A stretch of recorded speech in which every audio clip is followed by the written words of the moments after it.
आप सुन रहे हैं जगत गुरु तत्वदर्शी संत रामपाल जी महाराज द्वारा लिखी पुस्तक जीने की राह का पेज नंबर 35। राजा ने आज्ञा का पालन किया। जेल में सेठ जी को 20 दिन बंद हुए हो गए। निर्बल हो गया। संत जेल में गया, प्रत्येक बंदी से मिला। सेठ जी को देखकर संत ने पूछा, कहाँ के रहने वाले हो, क्या नाम है? सेठ बोला, हे महाराज, आपने पहचाना नहीं, मैं किरोड़ी मल हूँ, चंदन की दुकान वाला। संत जी बोले, अरे किरोड़ी मल, तुम दुर्बल कैसे हो गए? कुछ खाते पीते नहीं? अरे फलों की टोकरी भी भरी है, दूध का लोटा भरा है, थाली में हलवा खीर रखी है। सेठ जी बोले, हे महाराज, मौत की सजा सुना रखी है। कसम खाकर कहता हूं कि मैं निर्दोष हूं, बचा लो महाराज, मेरे छोटे छोटे बच्चे हैं। संत जी बोले, भाई मरना तो सबने है, फिर क्या डरना, खा पीकर मौज कर। सेठ जी ने सलाखों में से हाथ निकालकर चरण पकड़ लिए। बोला, बचा लो महाराज, कुछ ना खाया पिया जाता, चांदनी चौदस दिखे से। संत ने कहा, सेठ किरोड़ी मल, जैसे आज तेरे को चांदनी चौदस को मृत्यु निश्चित दिखाई दे रही है, इसी प्रकार साधु संतों को अपनी चांदनी चौदस दिखाई देती है, चाहे 40 वर्ष बाद हो। आप अध्यात्म ज्ञानहीन प्राणी मस्ती मारते हो और अचानक मौत ले जाती है, कुछ नहीं कर पाते। ऐसे ही मुझे अपनी मृत्यु का दिन दिखाई देता है, जो 40 वर्ष बाद आना है। इस कारण से खाना पीना ठीक ठीक ही लिया जाता है। मस्ती मन में कभी नहीं आती, परमात्मा की याद बनी रहती है। आपकी ज्ञान की आंखों पर अज्ञान की पट्टी बंधी है, जो सत्संग में खोली जाती है, जिससे जीने की राह मिल जाती है, मोक्ष प्राप्त होता है। संत ने राजा से कहकर सेठ को बरी करवा दिया। सेठ ने नाम लेकर कल्याण करवाया। विवाह के पश्चात की यात्रा। विवाह के पश्चात पति पत्नी का कर्तव्य बन जाता है कि एक दूसरे पर अपना विश्वास कायम रखे। भावार्थ है कि दोनों जति सती की मर्यादा का निर्वाह करें। पति को अटल विश्वास हो कि मेरी पत्नी अन्य पुरुष को कभी समर्पित नहीं हो सकती, चाहे वह कितना ही सुंदर तथा धनी हो। इस प्रकार पत्नी को अटल विश्वास हो कि मेरा पति अन्य औरत से प्रभावित होकर मिलन नहीं कर सकता, चाहे स्वर्ग से कोई अप्सरा भी आ जाए। एक कथा, एक फौजी जवान था। उसकी पत्नी सती यानी पतिव्रता थी। यह बात उसने अपने साथियों को फौज में बता दी। यह बात राजा के मंत्री शेर खान, जो कि मुसलमान था, उसके पास पहुंची तो उसने राजा को बताई और इस झूठ सच की जांच करने की प्रार्थना की। राजा ने सभा लगाई तथा उस फौजी चाप सिंह चौहान को बुलाया। सभा में राजा ने पूछा कि आप कह रहे हो कि आपकी पत्नी पतिव्रता है, वह अन्य पुरुष से किसी लालच में मिलन नहीं कर सकती। फौजी चाप सिंह ने कहा कि यह 100% सत्य है। राजा ने कहा कि यदि झूठ पाई तो? फौजी ने कहा कि जो सजा आप दे मंजूर होगी।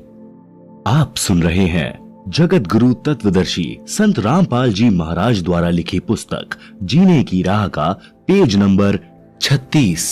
शेर खान मंत्री ने कहा कि राजा जी, यह परीक्षा मैं स्वयं करूंगा। राजा ने कहा कि ठीक है।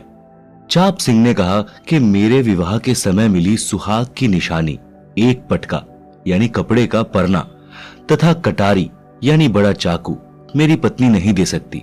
यदि शेर खान यह ले आया तो मैं हार मान लूंगा तथा मेरी पत्नी के शरीर का कोई चिन्ह बता देना, मैं मान लूंगा कि मेरी पत्नी धर्म से गिर गई है। शेर खान ने चाप सिंह के नगर में जाकर एक मुखबिर स्त्री से कहा कि एक चाप सिंह फौजी की पत्नी रहती है, उसके साथ मेरा मिलन करा दे, तेरे को बहुत धन दूंगा। उस स्त्री ने कहा कि यह किसी कीमत पर संभव नहीं है। फिर शेर खान ने कहा कि किसी तरह उसके घर से विवाह में मिलने वाली सुहाग की निशानी, पटका तथा कटारी ला दे, चाहे चुरा कर ला दे, तथा चाप सिंह की पत्नी सोमवती के गुप्तांग के पास या जांग सांथल पर कोई निशान हो तो वह पता कर दे। वह स्त्री मेहमान बनकर चाप सिंह की नकली बुआ बनकर सोमवती के घर गई। सोमवती के विवाह के समय तथा पश्चात चाप सिंह की बुआ आई नहीं थी। बीमार होने के कारण विवाह में भी नहीं आ सकी थी। कई दिन रुकी। सोमवती को स्नान करते देखा तो निकट जाकर उसके सुंदर शरीर की प्रशंसा के बहाने अंग अंग देखा। सोमवती के गुप्तांग के पास एक बड़ा तिल था।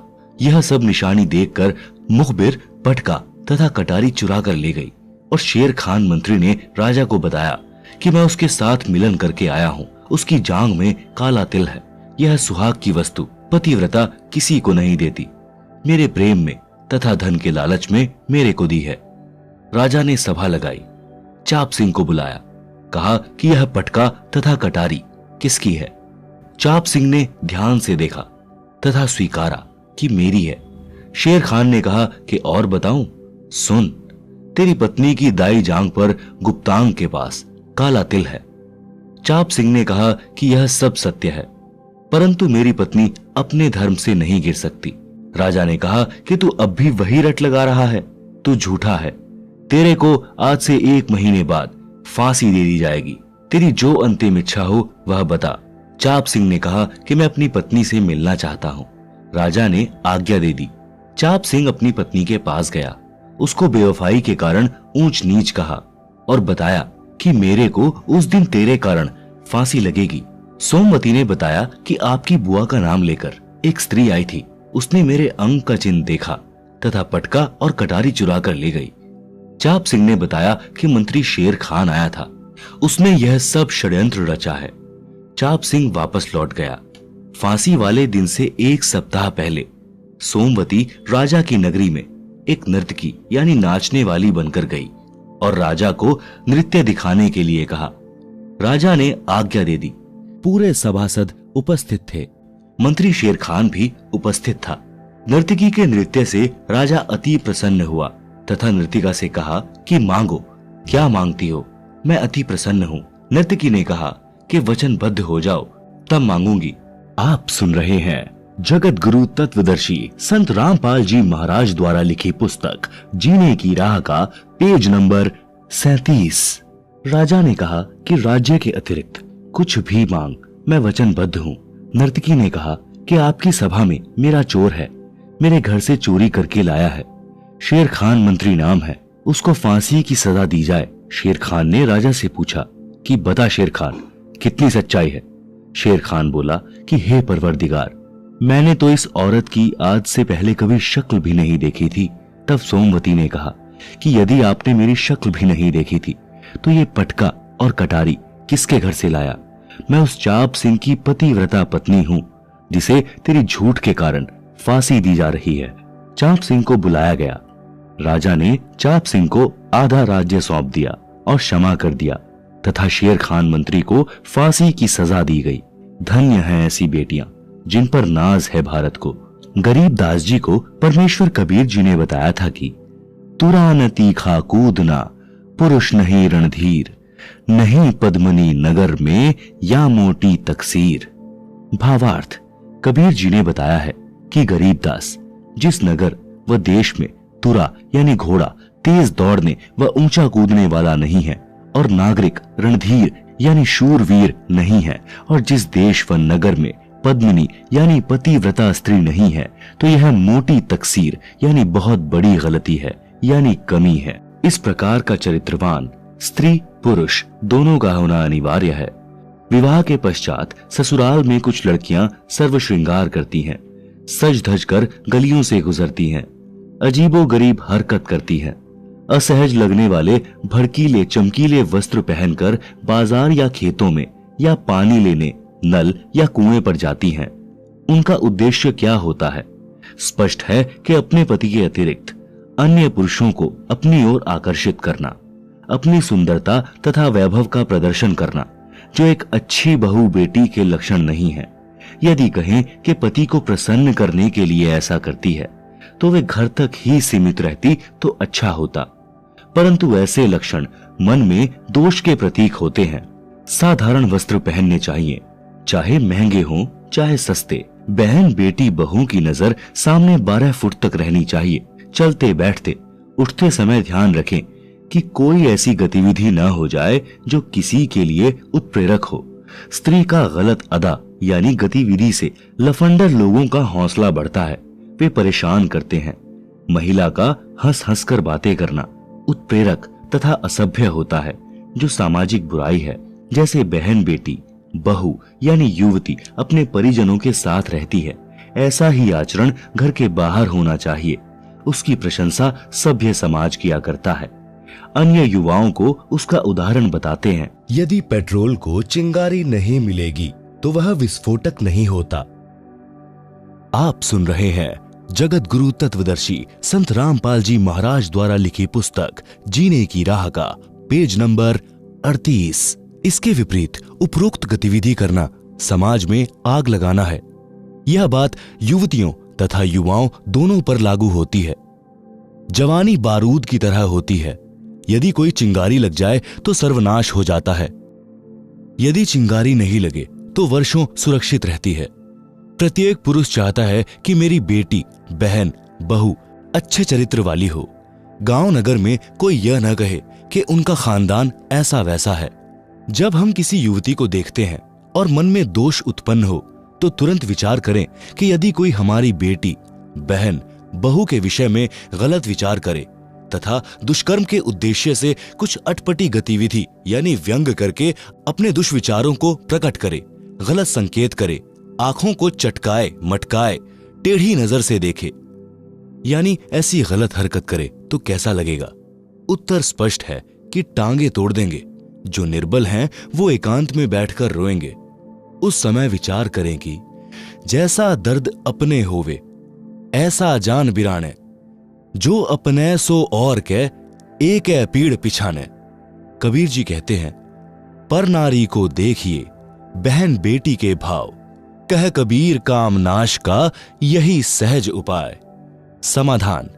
परमेश्वर कबीर जी ने बताया है कि यौन उत्पीड़न के प्रेरक फिल्में जिनमें नकली बनावटी कहानियां तथा अदाएं दिखाई जाती हैं, जिनको देखकर जवान बच्चे उसी की नकल करके बेशर्म होने लगते हैं।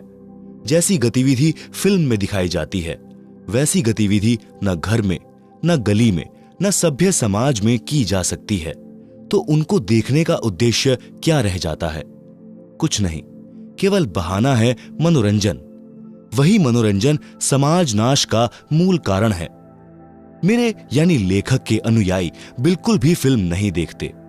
अश्लील रागनी, फिल्मी गाने, सांग यानी स्वांग तथा अश्लील चर्चा जो निकम्मे युवा करते हैं, उनकी संगत में अच्छे युवा भी प्रेरित होकर बकवाद करने लग जाते हैं। कबीर परमेश्वर जी ने कहा है कि कथा करो करतार की, सुनो कथा करतार, काम कथा सुनो नहीं, कह कबीर विचार। भावार्थ। कबीर परमेश्वर जी ने समझाया है कि या तो परमात्मा की महिमा का गुणगान यानी कथा करो, या कहीं परमात्मा की चर्चा यानी कथा हो रही हो तो वह सुनो। काम यानी अश्लील चर्चा कभी न सुनना। कबीर जी ने यह विचार यानी मत बताया है। विशेष मंथन। काम प्रक्रिया को विशेष विवेक के साथ समझें। पति पत्नी मिलन को समाज मान्यता देता है कि आप दोनों परस्पर संतान उत्पन्न करो।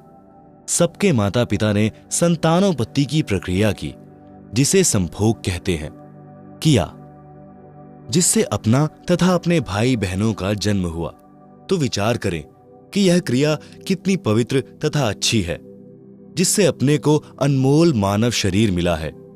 कोई डॉक्टर बना, कोई सैनिक, कोई मंत्री तो कोई इंजीनियर बना है, कोई किसान बना है जिसने सबको अन्न दिया, कोई मजदूर बना जिसने आपके महल खड़े किए, कोई कारीगर बना। मानव शरीर में हम भक्ति, दान, धर्म के कर्म करके अपने जीव का कल्याण करा सकते हैं। संभोग क्रिया यह है। इसको कितना ही बकवाद करके, रागनी गाकर, फिल्मी गाने गा सुनाकर मलिन वासना रूप दें, बात इतनी ही है। यह पर्दे में करना सभ्यता है। पशु पक्षी प्रजनन क्रिया करते हैं जो खुले में करते हैं, जो अच्छा सा नहीं लगता। मानव सभ्य प्राणी है, उसको पर्दे में तथा मर्यादा में रहकर सभ्यता को बनाए रखना है। आप सुन रहे हैं जगत गुरु तत्वदर्शी संत रामपाल जी महाराज द्वारा लिखित पुस्तक जीने की राह का पेज नंबर 39।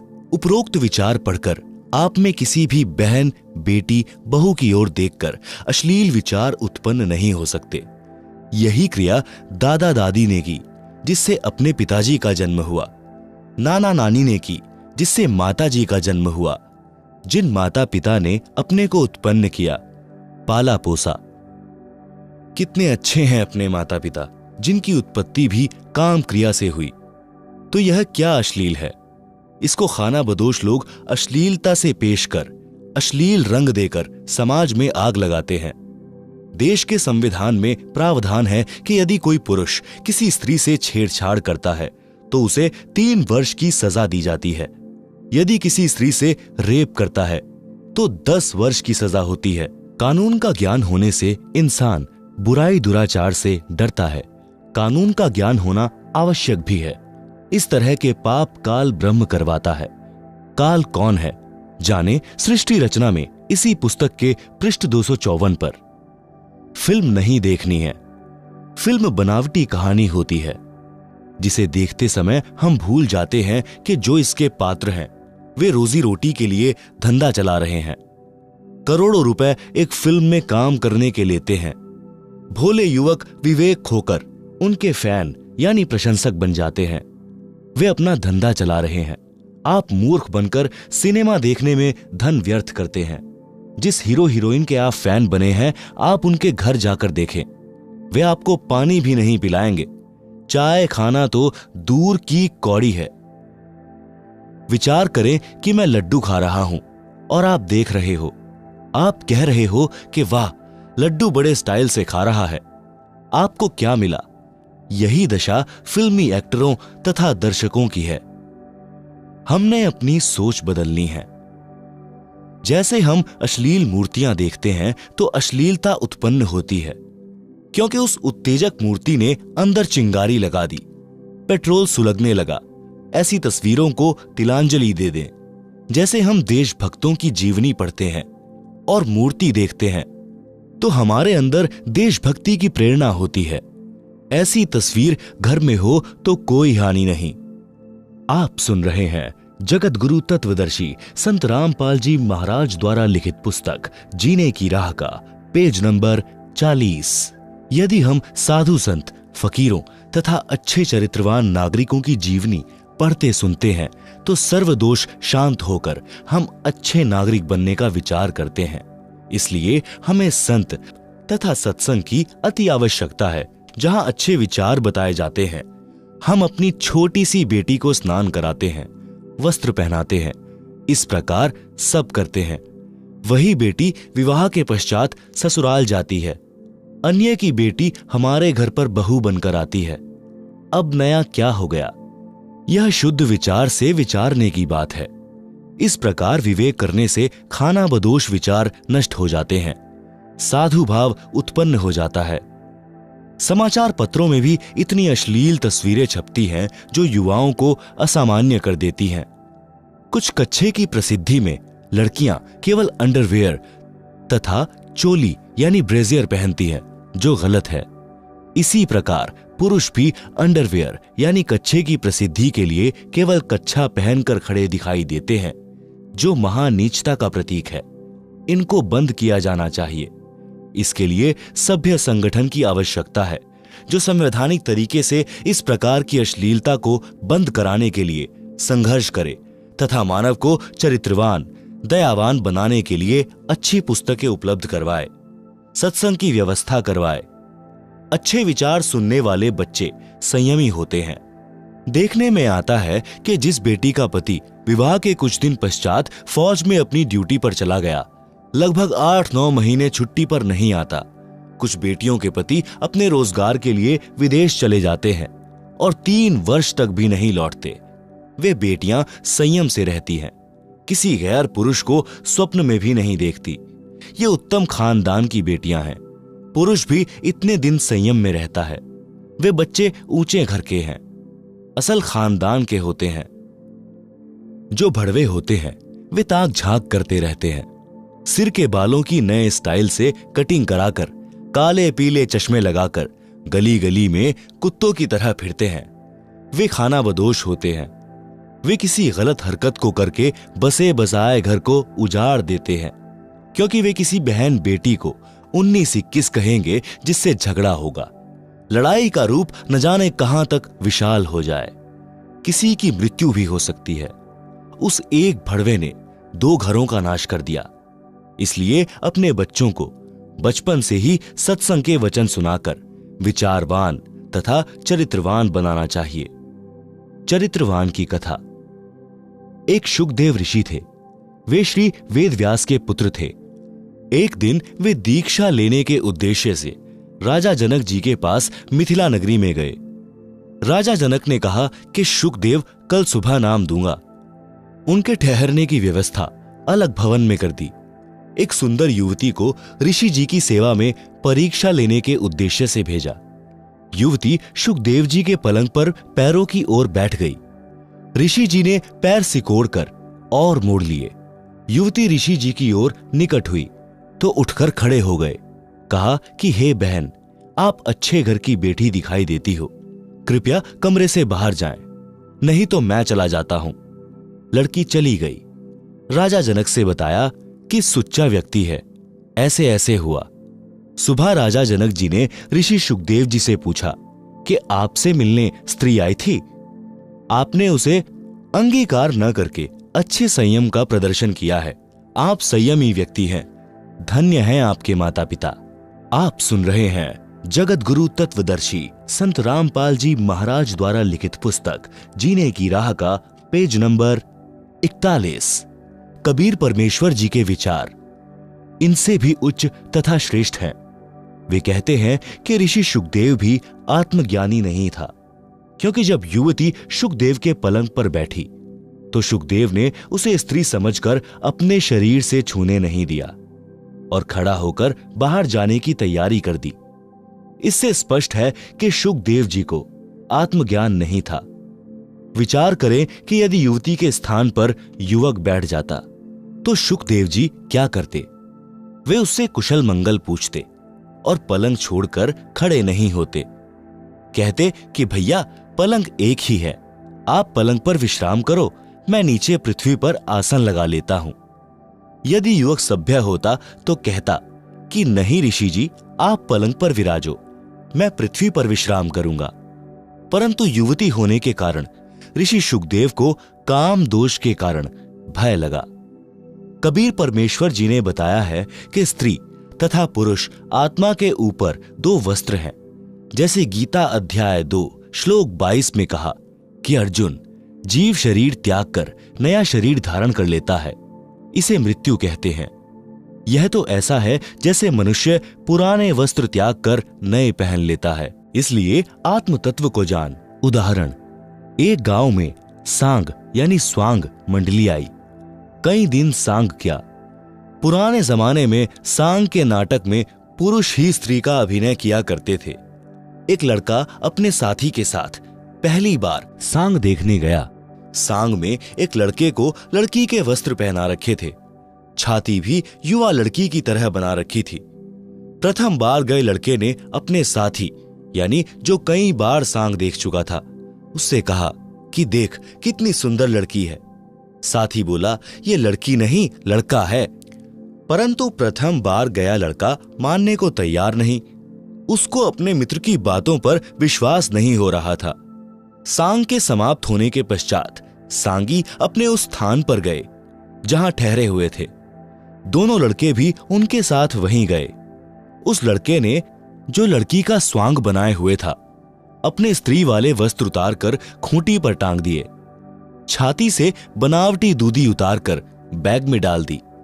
कच्छे कच्छे में स्नान करने चला गया। यह देखकर नए दर्शक को विश्वास हुआ कि वास्तव में यह लड़का है। अगले दिन उस लड़के दर्शक को वह लड़की के वेश में लड़के में लड़की वाली मलिन वासना दिल में नहीं आई। उसे लड़का दिखाई दे रहा था।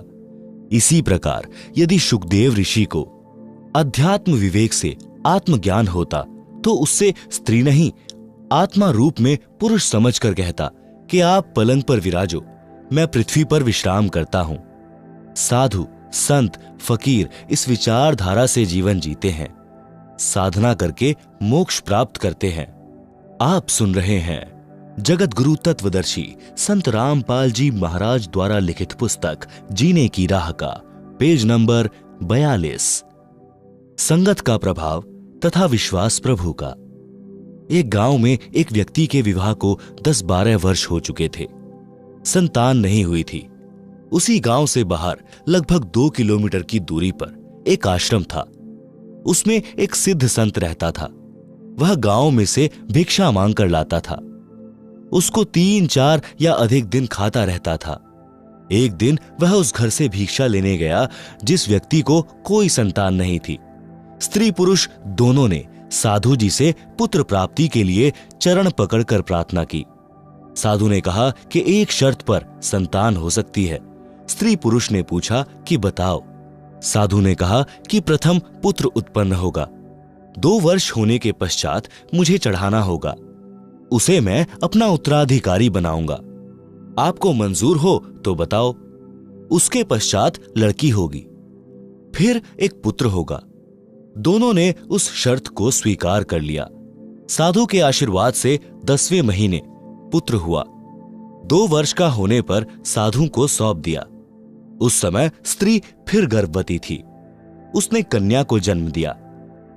फिर एक पुत्र और हुआ, जिस कारण से साधु की महिमा और अधिक हो गई। उस आश्रम में युवा लड़कियों का प्रवेश निषेध था। जब वह लड़का 16 वर्ष का हुआ तो एक दिन गुरुजी को छाती में स्तन के पास फोड़ा हो गया, जिस कारण साधु जी दर्द के कारण व्याकुल रहने लगा। जड़ी बूटी बनाकर उस फोड़े पर लगाई। 4-5 दिन में वह फोड़ा फूटकर ठीक हुआ। तब साधु सामान्य हुआ। कुछ दिन के पश्चात साधु को बुखार हो गया। वृद्धावस्था व बुखार के कारण उत्पन्न कमजोरी की वजह से चलने फिरने में असमर्थ हो गया। साधु ने उस शिष्य को कभी गांव में भिक्षा लेने नहीं भेजा था, यह विचार करके कि कहीं जवान लड़का गांव में लड़कों के साथ बैठकर बुरी संगत में पड़कर कोई गलती ना कर दे, कहीं विवाह करने की प्रेरणा न हो जाए। परंतु उस दिन विवश होकर साधु ने अपने शिष्य से कहा कि बेटा भिक्षा मांग कर ला और गांव में प्रथम गली में चौथे घर से जो मिले उसे लेकर आ जाना, आगे मत जाना। लड़का गुरुजी के आदेशानुसार उसी घर के द्वार पर गया और बोला, अलख निरंजन। उस घर से एक 14 वर्षीय लड़की भिक्षा डालने के लिए द्वार पर आई तो साधु लड़का उस लड़की की छाती की ओर गौर से देख रहा था। लड़की ने देख लिया कि साधु की दृष्टि में दोष है। लड़की बोली कि ले बाबा भिक्षा। साधु बोला, हे माई की बेटी, तेरी छाती पर 2 फोड़े हुए हैं, आप आश्रम में आ जाना, तेरे फोड़े गुरुजी ठीक कर देंगे। हे माई की बेटी, आपको बहुत पीड़ा हो रही होगी, मेरे गुरुजी को तो एक ही फोड़े ने दुखी कर रखा था। यह बात लड़के साधु से सुनकर लड़की का अंदाजा और दृढ़ हो गया कि यह साधु नेक नहीं है। लड़की ऊंची ऊंची आवाज में बोलने लगी कि अपनी मां बहन के फोड़े ठीक करा ले, बदतमीज, तेरे को जूती मारूंगी। यह कहकर लड़की ने पैर की जूती निकाल ली और बोली, चला जा यहां से, फिर कभी मत आना। शोर सुनकर लड़की की माता भी द्वार पर आई और पूछा कि बेटी क्या बात है। लड़की ने उस साधु की करतूत माता को बताई। माता ने पूछा कि बाबा जी कहां से आए हो। लड़के साधु ने बताया कि इस आश्रम से आया हूं, मेरे गुरुजी बीमार हो गए हैं, चलने फिरने में असमर्थ हैं, इसलिए पहली बार मुझे भिक्षा लाने भेजा है। मैं उनका शिष्य हूं। मैंने तो इस बहन से पूछा था कि तेरी छाती पर 2 फोड़े हैं, बहुत दुखी हो रही होगी। मेरे गुरुजी को तो एक ही फोड़ा हुआ था, दिन रात दर्द से व्याकुल रहते थे। वे औषधि जानते हैं, आप गुरुजी के पास जाकर फोड़े ठीक करा लो। वह साधु लड़का उसी स्त्री का बेटा था जो साधु को चढ़ा रखा था। वह लड़की उस साधु बाबा की छोटी बहन थी। माता ने बताया कि यह तेरा भाई है जो हमने साधु को चढ़ा रखा है। यह दुनियादारी की खराब बातों से बचा है, इसको कुछ भी पता नहीं है। जो दोष बेटी तुझे लगा वह इस तेरे भाई में नहीं है। यह तो पाक साफ आत्मा से बोल रहा था। तूने गांव के चंचल युवकों वाली शरारत के अनुसार विचार करके धमकाया। माई ने बताया कि साधु जी, मेरी बेटी की छाती पर फोड़े नहीं हैं, ये दूधी हैं, देख जैसे मेरी छाती पर है। इसका विवाह करेंगे, इसको संतान उत्पन्न होगी, तब इन दूधियों से इससे बच्चे दूध पिएंगे। साधु बच्चा बोला, हे माई, इसका विवाह कब होगा? कब इसको संतान होगी? माई ने बताया कि कभी 3-4 वर्ष के पश्चात विवाह करेंगे, फिर 2-3 वर्ष पश्चात संतान होगी। आप सुन रहे हैं जगत गुरु तत्वदर्शी संत रामपाल जी महाराज द्वारा लिखी पुस्तक जीने की राह का पेज नंबर 43। साधु लड़के ने आध्यात्मिक दृष्टिकोण से विचार किया कि परमात्मा को जन्म लेने वाले बच्चे की कितनी चिंता है। उसके जन्म से 7-8 वर्ष पूर्व ही दूध पीने की व्यवस्था कर रखी है। क्या वह हमारे खाने की व्यवस्था आश्रम में नहीं करेगा? हम तो गुरु शिष्य उस परमात्मा के भरोसे बैठे हैं। आज के बाद भिक्षा मांगना बंद। यह विचार कर रहा था कि माई ने पूछा, बाबा जी क्या चिंता कर रहे हो? साधु बोला कि माई, चिंता समाप्त। यह कहकर भिक्षा सहित झोली यानी थैला गली में फेंक कर आश्रम खाली हाथ आया तो गुरुजी ने पूछा कि भिक्षा क्यों नहीं लाया? झोली किसी ने छीन ली क्या? लड़के ने बताया कि गुरुजी, जब परमात्मा बच्चे के जन्म लेने से 7-8 वर्ष पूर्व ही सर्व खाने की व्यवस्था करता है तो क्या अपनी आश्रम में नहीं करेगा? अवश्य करेगा। इसलिए मैं झोली गली में फेंक आया। साधु समझ गया कि यह कामचोर रास्ते में झोली फेंक कर आ गया कि रोज भिक्षा लेने जाना पड़ेगा। साधु विवश था, कुछ नहीं बोला। सोचा कि कल मैं दुखी सुखी होकर जैसे तैसे स्वयं भिक्षा लाऊंगा। जब साधु बालक झोली तथा भिक्षा गली में फेंक कर आश्रम में चला गया तो परमात्मा ने नगर के कुछ व्यक्तियों में प्रेरणा की कि बड़े बाबा अस्वस्थ हैं। छोटे बाबा को किसी ने कुछ कह दिया। वह भिक्षा व झोली दोनों फेंक कर चला गया। साधु भूखा है, बच्चा भी भूखा रहेगा। यह विचार करके अच्छा भोजन तैयार किया। खीर फुलके दाल बनाकर पहले एक लेकर पहुंचा और साधु से कहा कि छोटा बाबा जी किसी के कहने पर रुष्ट होकर भिक्षा नहीं लाया, झोली भिक्षा फेंक आया, आप भोजन खाओ। साधु ने कहा कि पहले बालक को खिलाओ। बालक बोला कि पहले गुरुजी खाएंगे फिर चेला खाएगा। साधु भोजन खाने लगा। इतने में दूसरा हलवा पूरी छोले लेकर आ गया। इस प्रकार लगभग 10 व्यक्ति गांव के यही विचार करके भोजन लेकर आश्रम में पहुंचे। चेला बोला कि वाह भगवान, हमें पता नहीं था कि आप कितने अच्छे हो, इसीलिए आपके नाम की चिंता कम, भोजन की अधिक रहती थी। गांव वालों ने नंबर बांध लिया कि एक दिन एक घर से साधुओं का भोजन भेजा जाए। ऐसा ही हुआ। आप सुन रहे हैं जगत गुरु तत्वदर्शी संत रामपाल जी महाराज द्वारा लिखित पुस्तक जीने की राह का पेज नंबर 44। शिक्षा। जैसी संगत वैसी रंगत। अपना दोष दूसरे में दिखता है। परमात्मा पर विश्वास बिना भक्त अधूरा है। मांगकर खाना भी शास्त्र विरुद्ध है, क्योंकि यदि भक्त की श्रद्धा तथा भावना सच्ची है तो परमात्मा व्यवस्था कर देता है। परंतु गृहस्थी के कर्म करके भोजन ग्रहण करना सर्वोत्तम है। साधु संत का कर्म सत्संग करना, भक्ति करना है। यदि सच्ची श्रद्धा से करता है तो उसे मांगने की आवश्यकता नहीं पड़ेगी। संत गरीबदास जी ने परमात्मा कबीर जी से प्राप्त ज्ञान से अपनी अमृतवाणी में कहा है कि वैराग प्रकरण के अंग से कुछ वाणी। गरीब नट पेरना कांजर सांशी मांगत है भटियारे, जाकी तारी लागी तत में मोती देत उधारे। गरीब द्रौपद सुता के चीर बढ़ाए बिन ही ताने काते, सकल मनोरथ पूर्ण साहिब तुम क्यों मांगन जाते।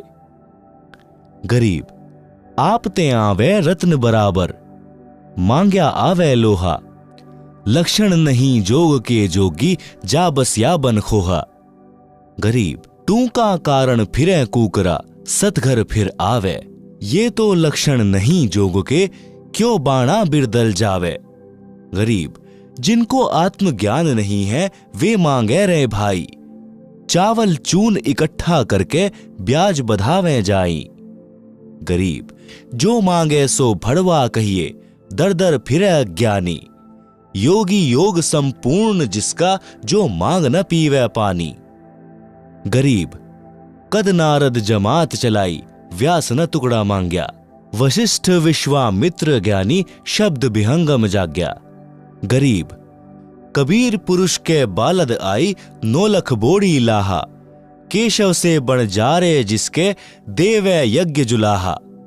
भावार्थ, उपरोक्त वाणियों का भाव है कि जो सत्य भक्ति शास्त्र अनुकूल नहीं करते, वे साधु वेश बनाकर ऐसे मांगते फिरते हैं जैसे कुत्ता टूक रोटी के लिए 70 घरों में जाता है।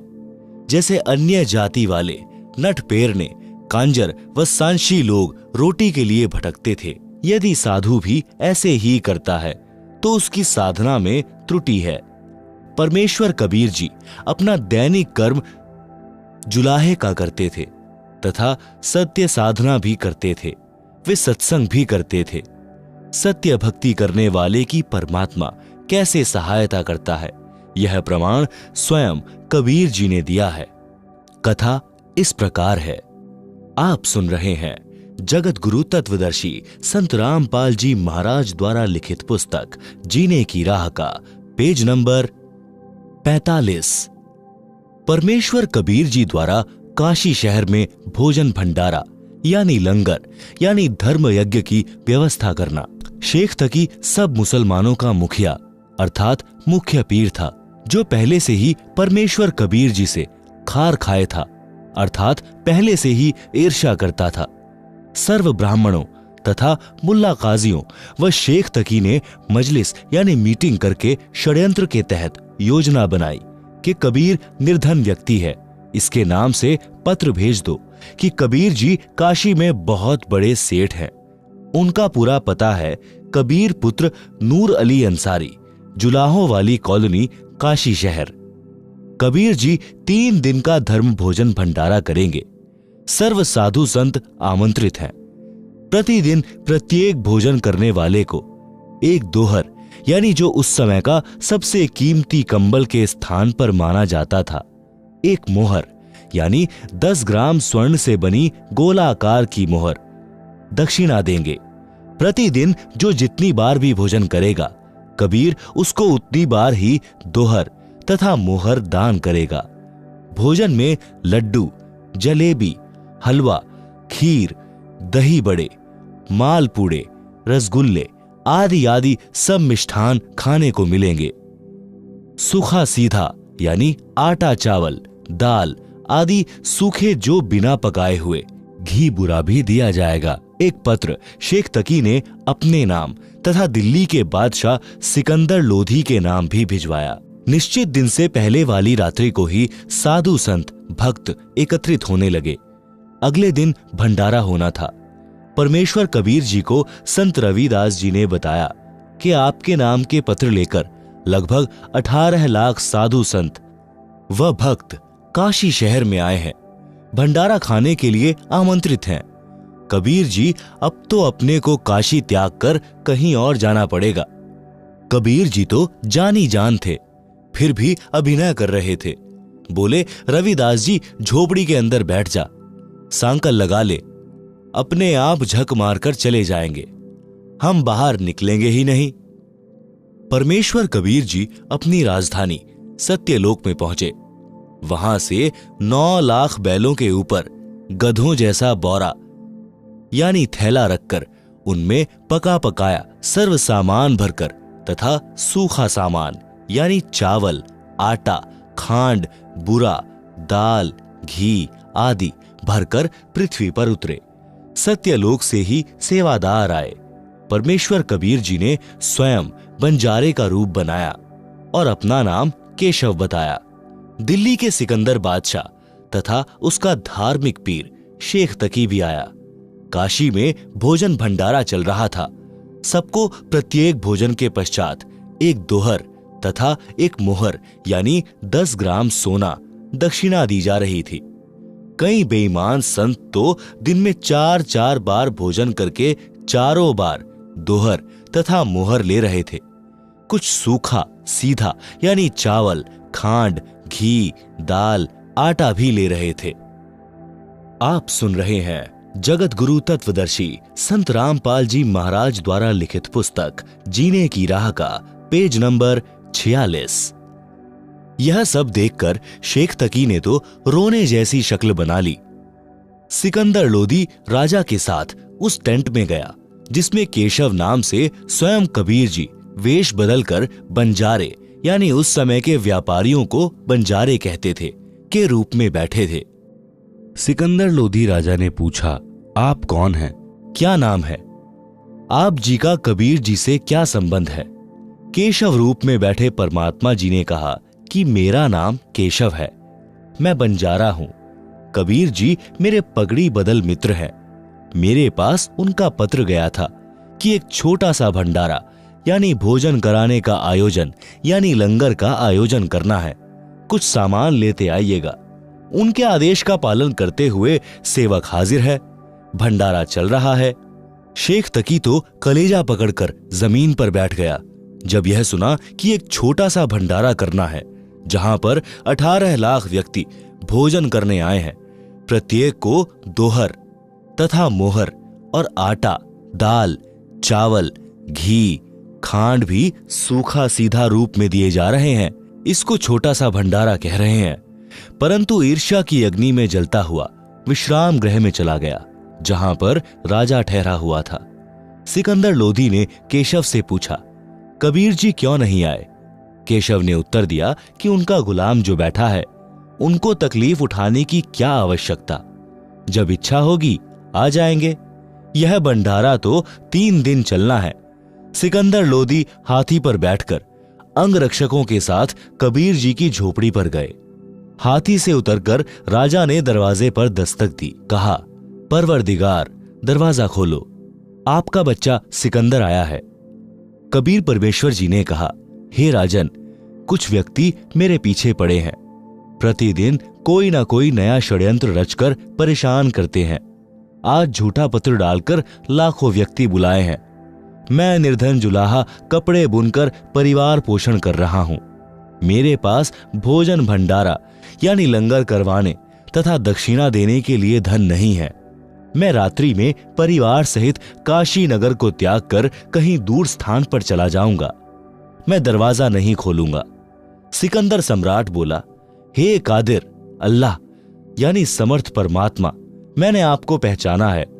आप मुझे नहीं बहका सकते। आपने चौपड़ के खुले स्थान पर कैसे भंडारा लगाया है? आपका मित्र केशव आया है, अपार खाद्य सामग्री लाया है। लाखों लोग भोजन करके आपकी जय जयकार कर रहे हैं, आपका दर्शन करना चाहते हैं। एक बार किवाड़ खोलकर अपने गुलाम सिकंदर को दर्शन तो दो। कबीर जी ने संत रविदास जी से कहा कि खोल दो किवाड़। दरवाजा खुलते ही सिकंदर राजा ने जूती उतारकर मुकुट सहित दंडवत प्रणाम किया। फिर काशी में चल रहे भोजन भंडारे में चलने की विनय की। जब कबीर परमात्मा झोपड़ी से बाहर निकले तो आकाश से सुंदर मुकुट आया और परमात्मा कबीर जी के सिर पर सुशोभित हुआ तथा आसमान से सुगंधित फूल बरसने लगे। राजा ने कबीर परमेश्वर जी को हाथी पर चढ़ने की प्रार्थना की। कबीर जी ने रविदास जी को साथ लिया। राजा, रविदास जी तथा परमात्मा कबीर जी तीनों हाथी पर चढ़कर भंडारा स्थल पर आए। सबसे कबीर सेठ का परिचय कराया तथा केशव रूप में स्वयं डबल रोल करके उपस्थित संत भक्तों को प्रश्न उत्तर करके सत्संग सुनाया जो 24 घंटे तक चला। कई लाख संतों ने अपनी गलत भक्ति त्याग कर कबीर जी से दीक्षा ली, अपना कल्याण कराया। भंडारे के समापन के बाद जब बचा हुआ सब सामान तथा टेंट बैलों पर लादकर चलने लगे, उस समय सिकंदर लोधी राजा तथा शेख तकी, केशव तथा कबीर जी एक स्थान पर खड़े थे। सब बैल तथा साथ आए सेवक जो बंजारों की वेशभूषा में थे गंगा पार करके चले गए। कुछ ही देर के बाद सिकंदर लोधी राजा ने केशव से कहा, आप जाइए, आपके बैल तथा साथी जा रहे हैं। जिस ओर बैल तथा बंजारे गए थे उधर राजा ने देखा तो कोई भी नहीं था। आश्चर्यचकित होकर राजा ने पूछा, कबीर जी, वे बैल तथा बंजारे इतनी शीघ्र कहां चले गए? उसी समय देखते देखते केशव भी परमेश्वर कबीर जी के शरीर में समा गए। अकेले कबीर जी खड़े थे। सब माजरा यानी रहस्य समझकर सिकंदर लोधी राजा ने कहा कि कबीर जी, यह सब लीला आपकी ही थी। आप स्वयं परमात्मा हो। शेख तकी के तो तन मन में ईर्ष्या की आग लग गई। कहने लगा, ऐसे ऐसे भंडारे हम 100 कर दें। यह क्या भंडारा किया है, महोछा किया है। आप सुन रहे हैं जगत गुरु तत्वदर्शी संत रामपाल जी महाराज द्वारा लिखित पुस्तक जीने की राह का पेज नंबर 47। महोछा उस अनुष्ठान को कहते हैं जो किसी गुरु द्वारा किसी वृद्ध की गति करने के लिए थोपा जाता है। उसके लिए सब घटिया सामान लगाया जाता है।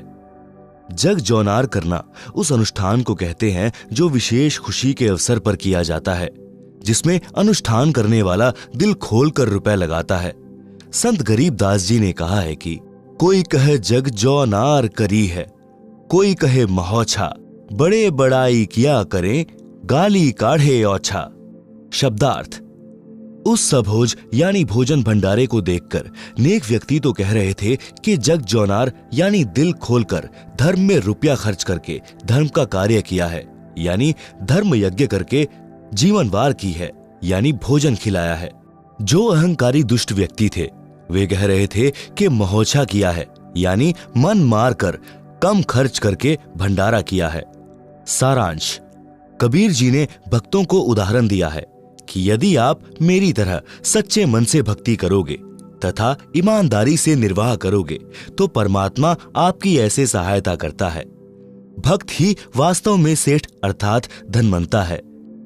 भक्त के पास दोनों धन हैं। संसार में जो चाहिए वह भी धन भक्त के पास होता है तथा सत्य साधना रूपी धन भी भक्त के पास होता है। आप सुन रहे हैं जगत गुरु तत्वदर्शी संत रामपाल जी महाराज द्वारा लिखित पुस्तक जीने की राह का पेज नंबर 48। एक अन्य करिश्मा जो उस भंडारे में हुआ वह जीवनवार यानी लंगर 3 दिन तक चला था। दिन में प्रत्येक व्यक्ति कम से कम 2 बार भोजन खाता था। कुछ तो 3-4 बार भी खाते थे, क्योंकि प्रत्येक भोजन के पश्चात दक्षिणा में एक मोहर यानी 10 ग्राम सोना और एक दोहर यानी कीमती सूती शॉल दिया जा रहा था। इस लालच में बार बार भोजन खाते थे। 3 दिन तक 18 लाख व्यक्ति शौच तथा पेशाब करके काशी के चारों ओर ढेर लगा देते, काशी को सड़ा देते। काशी निवासियों तथा उन 18 लाख अतिथियों तथा 1 लाख सेवादार जो सतलोक से आए थे, उस गंध का ढेर लग जाता। श्वास लेना दूभर हो जाता, परंतु ऐसा महसूस ही नहीं हुआ। सब दिन में 2-3 बार भोजन खा रहे थे, परंतु शौच 1 बार भी नहीं जा रहे थे, न पेशाब कर रहे थे। इतना स्वादिष्ट भोजन था कि पेट भर भर कर खा रहे थे, पहले से दुगना भोजन खा रहे थे। उन सबको मध्य के दिन टेंशन यानी चिंता हुई कि न तो पेट भारी है, भूख भी ठीक लग रही है, कहीं रोगी न हो जाएं। सतलोक से आए सेवकों को समस्या बताई तो उन्होंने कहा कि यह भोजन ऐसी जड़ी बूटियां डालकर बनाया है जिससे यह शरीर में ही समा जाएगा।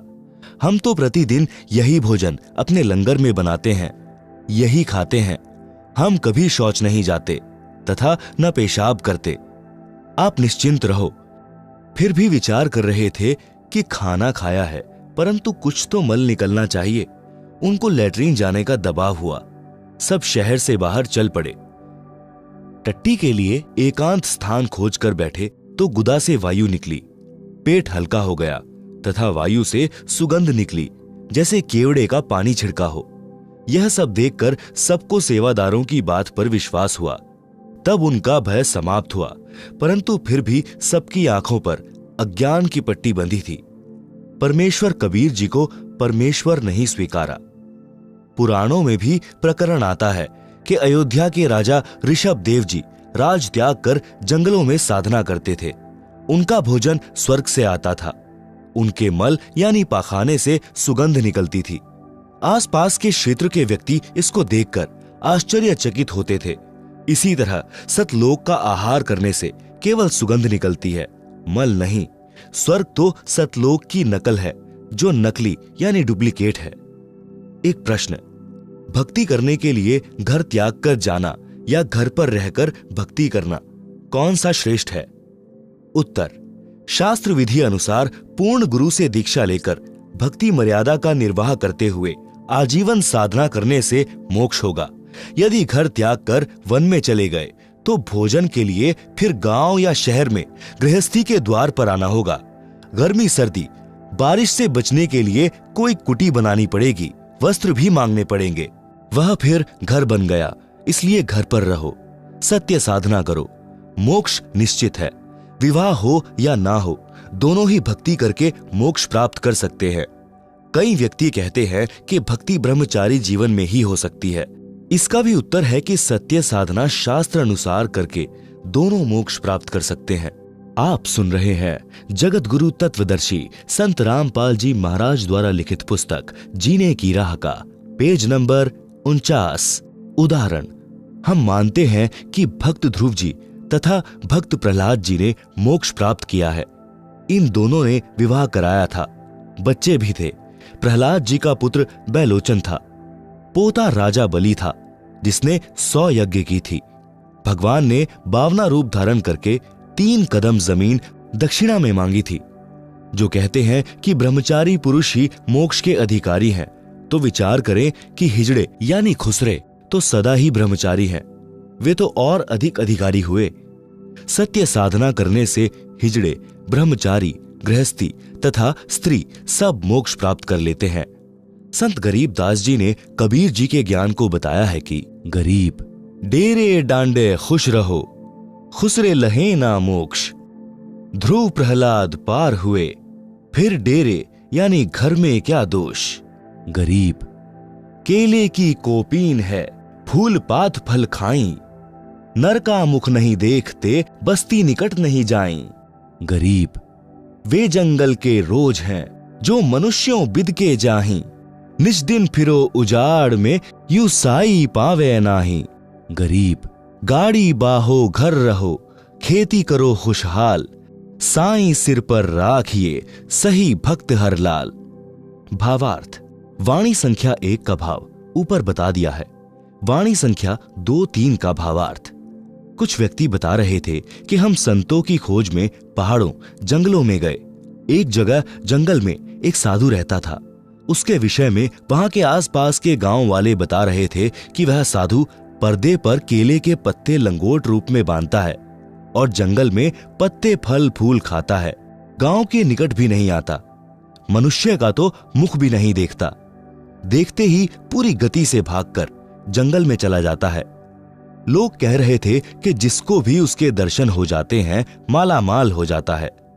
हम कई दिन तक दर्शन के लिए उस जंगल में सुबह जाते और शाम तक रहते। एक दिन भागते की पीठ पीठ दिखी, दर्शन हो जाते तो 12 हो जाते। विचार करें कि ऐसा व्यक्ति अपराधी होता है जो पुलिस से बचने के लिए ढोंग किए है। संत गरीब दास जी ने ऐसे व्यक्ति को रोज यानी नील गाय की उपमा दी है, जो आदमियों से डरकर बिदककर भागते फिरते हैं। ऐसे व्यक्ति चाहे दिन रात जंगल उजाड़ में भटको, परमात्मा प्राप्त नहीं हो सकता। वाणी संख्या 4 का भावार्थ। गरीब गाड़ी बाहो घर रहो, खेती करो खुशहाल, साईं सिर पर राखिए, सही भक्त हरलाल। भावार्थ, हरलाल जाट की कथा। गांव बेरी, जिला झज्जर, प्रांत हरियाणा में एक हरलाल नाम का जाट किसान था जो धार्मिक प्रवृत्ति का था। उसका सर्व परिवार धार्मिक विचारों वाला था। भगवा वेश में एक व्यक्ति गांव बेरी की चौपाल में रुका। उसने कुछ दिन सत्संग किया। भक्त हरलाल जी ने उनका परिचय पूछा तो पता चला कि उसके घर पर कोई नहीं है। माता पिता बचपन में चल बसे थे, भक्ति के लिए घर छोड़ा है। भक्त हरलाल जी ने निवेदन किया कि आप हमारे घर पर रहो, हमें संत की सेवा मिलेगी, आपको भक्ति का पूरा समय मिलेगा। भगवा वेशधारी ने हां कर दी। भक्त हरलाल जी के 2 मकान थे। एक में स्त्रियां रहती थी, दूसरा कुछ दूरी पर था जिसमें पशु बांधते थे, तथा पुरुष सदस्य रहते थे जिसे घेर या पौली कहते हैं। इस पौली के ऊपर एक चौबारा था। उसमें उस साधु को रहने के लिए आग्रह किया। पूरा परिवार उसकी सेवा करता, दोनों तीनों समय भोजन कराता। कुछ वर्षों के पश्चात वह संत शरीर त्याग गया। उसका अंतिम संस्कार करके उसकी यादगार अपने खेत में बना दी। आप सुन रहे हैं जगत गुरु तत्वदर्शी संत रामपाल जी महाराज द्वारा लिखित पुस्तक जीने की राह का पेज नंबर 50। श्री हरलाल जाट जी बैलगाड़ी के द्वारा व्यापारियों का सामान एक मंडी से दूसरी मंडी में किराए पर लाता ले जाता था। जैसे वर्तमान में ट्रक या कैंटर आदि से भाड़े पर माल एक मंडी से दूसरी मंडी में लाते ले जाते हैं। सन 1750 के आसपास का समय था जब बैलगाड़ियों द्वारा शक्कर, बूरा, चावल, गेहूं, ज्वार, गुड़, बाजरा, गवार आदि आदि को भाड़े पर ढोते थे। बेली से नजफगढ़ की मंडी का रास्ता गांव छुड़ानी से होकर जाता था। श्री हरलाल जी का एक बैल गोरे रंग का था जो कामचोर था। गाड़ी में चलते चलते कुछ देर बाद बैठ जाता। उसको डंडों से मार पीट करके उठाया जाता। कुछ दूरी पर फिर बैठ जाता। यह सिलसिला चलता रहा। एक दिन गर्मियों के मौसम में सुबह के लगभग 4 बजे श्री हरलाल जी नजफगढ़ की मंडी से गाड़ी भरकर लौट रहा था। गांव छुड़ानी के पास एक कुएं से कुछ दूरी पर वह बैल बैठ गया। हरलाल जी उसको डंडा मारने लगा। उस कुएं पर गांव छुड़ानी के संत गरीबदास जी स्नान कर रहे थे। उन्होंने कहा कि हे हरलाल, मत मार, गऊ का जाया है। संत गरीबदास जी जाट किसान थे। साधारण वेशभूषा जो हरियाणा की थी, धोती कुर्ता पहनते थे। हरलाल जी बोले, भाई, इसने मेरा खून पी रखा है। आधा मील चलता है, बैठ जाता है। संत गरीबदास जी उस बैल के पास गए और उसके कान में कुछ बोला। उसी समय वह गोरा बैल तुरंत खड़ा हो गया। संत गरीबदास जी बोले, अब यह बैल ठीक चलेगा। श्री हरलाल जी को विश्वास नहीं हुआ। गाड़ी लेकर चल पड़ा। वह गोरा बैल दूसरे बैल से भी तेज गति से चलने लगा। छुड़ानी गांव से बेरी तक बैठा भी नहीं तो श्री हरलाल जी के आश्चर्य तथा खुशी का ठिकाना नहीं रहा। उसने घर पर अपने परिवार वालों से बताया तो उनको भी यकीन नहीं हो रहा था। उसके पश्चात हरलाल जाट गांव छुड़ानी में गया। उससे गलती यह लगी थी कि उसने उस स्नान करने वाले का नाम नहीं पूछा था। उल्टे पांव गांव छुड़ानी को चल पड़ा। विचार किया था कि शायद प्रतिदिन उसी समय स्नान करने आता होगा। इसलिए सुबह 4 बजे उसी कुएं पर पहुंचा तो संत गरीबदास जी ने पूछा कि हे हरलाल भाई, उस बैल के बारे में जानने आए हो क्या? हरलाल जी ने कहा कि आपसे कुछ नहीं छुपा है। मैं आपसे यही जानने आया हूं कि आपने क्या जादू कर दिया।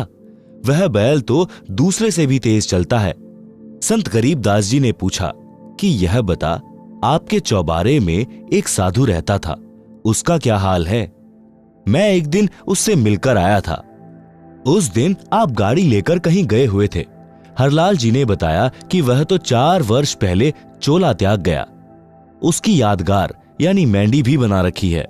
संत गरीबदास जी ने कहा कि यह गोरा बैल वही पाखंडी बाबा है। मैंने उससे ज्ञान चर्चा की थी। उसको समझाया था कि आपकी भक्ति गलत है। आप भक्ति भी नहीं करते हो, खाते हो और सो जाते हो। परमात्मा के दरबार में जब लेखा होगा तब आपको पता चलेगा। जो खा रहे हो यह देना पड़ेगा।